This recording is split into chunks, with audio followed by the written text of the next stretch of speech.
We begin with a look back. The time between tests for Echo and the last Rush concert in Ottawa back in December of 97. And you're reconvening to make this new record. What happened to you guys in those 4 years that you'd pinpoint as something that you're glad you've had this time to yourselves? Well, I think for me... Things I find interesting at Conrod Photography. Hey folks, welcome back. I'm going to keep this short and sweet. So I did reach out to different entities about, copyright infringement or anything regarding wanting to post some old interviews that I had collected on cassette and at some point digitized. So even some of the old commercials are partially intact, but I did bring them into an editing program and try and pull out a lot of advertisers stuff that's long gone, ancient history stuff, and as to whether there be any violation in doing that, and I did not get any feedback on these kinds of things. So we will post and ask questions later. I'm going to post this in 3 parts. It is the Vapor Trails interview from I think like 2002, which I would have recorded on cassette. So if there's drops out, it's because the cassette ran out and I had to flip the tape so I could keep recording. So hopefully it doesn't violate anything and get taken down. So the interviewer is Jeff Woods. Jeff is, I think, out of Ontario, Canada, a master of his craft in interviewing. Okay, so Vapor Trails album premiere interview with Jeff Woods. Here we go. Don't forget to like and subscribe.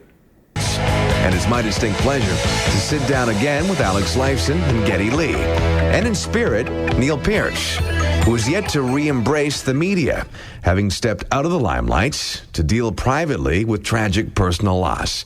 However, his presence remains through his extraordinary playing and through his bandmates. We begin with a look back. The time between tests for Echo and the last Rush concert in Ottawa back in December of 97. And you're reconvening to make this new record. What happened to you guys in those 4 years that you'd pinpoint as something that you're glad you've had this time to yourselves? Well, I think for me, I've always had a studio at home and I've always done work at home. And for me, it's like going to the gym.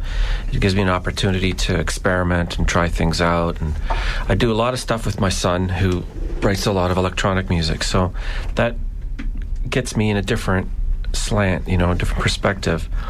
I did some producing for young bands that I think when we went into the studio to make this record was very beneficial to me. It really gave me a sense of confidence and a greater overall approach to making this record. And you, Geddy? On the plus side, I became a more active and present member of my family, got much closer to everyday life in a sense, felt more like I was part of a community, got to be involved in, school activities, actually have some friendships that were sustained on a regular basis. The things that people take for granted in their lives, I've never really had a chance to be involved with, like show up for my regular doubles game, a couple times a week. So to me, that was tremendously rewarding. On the musical side of things, being on my own and not knowing whether there would be a continuation of Rush or not gave me the opportunity to explore, and eventually led to the solo record that I did. Taking the responsibility for that was very healthy for me. I got to the point where I felt I was capable of, managing my own musical vision in a way.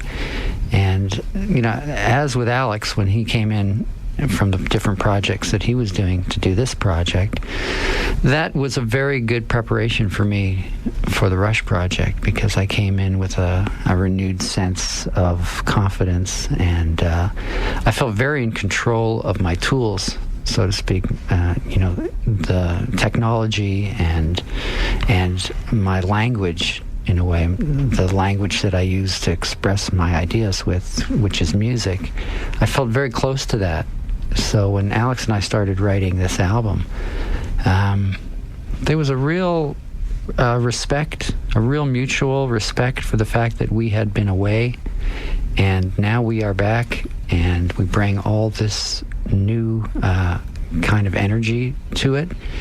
And at the same time, it required conversation and getting to know each other again, in a sense. Even though we are, closer than friends, there's still a reacquaintance of making music together that needed to happen. With your host, Jeff Woods. There was a chance, a distinct possibility, that there wouldn't be another record. Yeah, there was a very good chance of that. We were very unsure about the direction that the band was going to take. When everything happened, it was the band seemed like the least important thing in our lives. And I think we both rallied to our friends' support, and that's really all that mattered at the time. And the band just sort of went on the back burner, and whatever happened.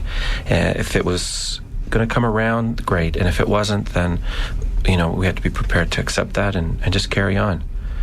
Yeah, it was kind of a test in a way, looking back now, of your friendship and of your priorities of life and what you think is important about being in communication and in context with people you work with. I don't think we realized at the time how much we meant to each other as companions. And I can't even say friends, because it seems like not adequate enough a word. We've been hanging around with each other for over 25 years and involved in each other's lives. And our memories and our experiences are so connected. When the worst possible thing that could happen to someone happens to someone that close to you, you very quickly put it in perspective, and you know what you've got to do, and what you've got to do is help. In real practical terms, was it a matter of waiting for that decisive phone call from Neil to say, okay, I'm ready? Yeah, in practical terms, that's what it came down to. We weren't sure that call would come, but eventually it came.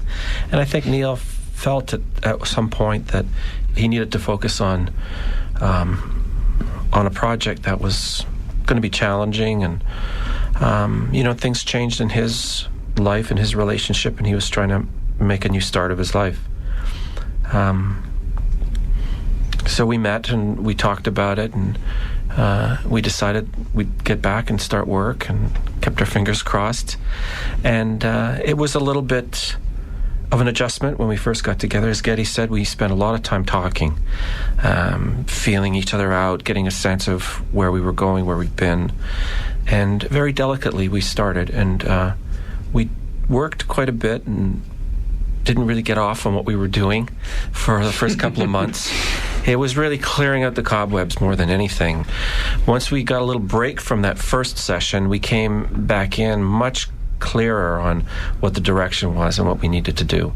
And there was a feeling that we'd settled a lot of crap and things that we had to go through to get really rolling. And once we established that, the album really took on a life of its own. I think we needed to treat this very delicately.